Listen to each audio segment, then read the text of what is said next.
Madam, ঘটনা হয়েছে কি, ম্যাডাম দেন ব্যাগটা আমার কাছে দেন, আর সামনে যদি একটা দোকান পাই এরকম একটা ব্যাগ আমি কিনা দিমান আপনারে। মামু হালার ফালাই তো আমার ভাষায় দিয়ে গেল গা। আহেন ম্যাডাম আহেন, যাই এখন আর কি করবো, আহেন।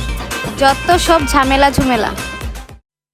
মামা তুমি বিশ্বাস করো, আমি গেছি এই পথ দিয়ে, ওই মহিলা গেছে ওই পথ দিয়ে, আমি কি বুঝছি যে মহিলা ওই পথে যাইবো গা? এতগুলা টাহা এখন কেমনে কি করি কত? দূর বেটা, এত কষ্ট করে রোদের ভিতরে আমরা কাজ করি, দুই মামা ভাই না মিল্লা। যদি আমরা দুই মামা ভাই না মিল্লা 50-50 লয়ে যাই, তাহলে তো আমরা কাজই করতে হবো না। মামু এটা তুমি কি কইলা?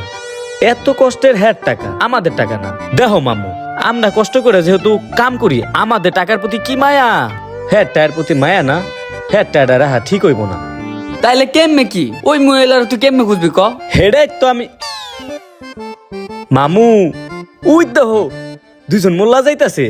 আমার মনে হয় কি হ্যাঁ করে যদি এই ব্যাগের টাকার কথা কই, তাইলে হ্যাঁ অবশ্যই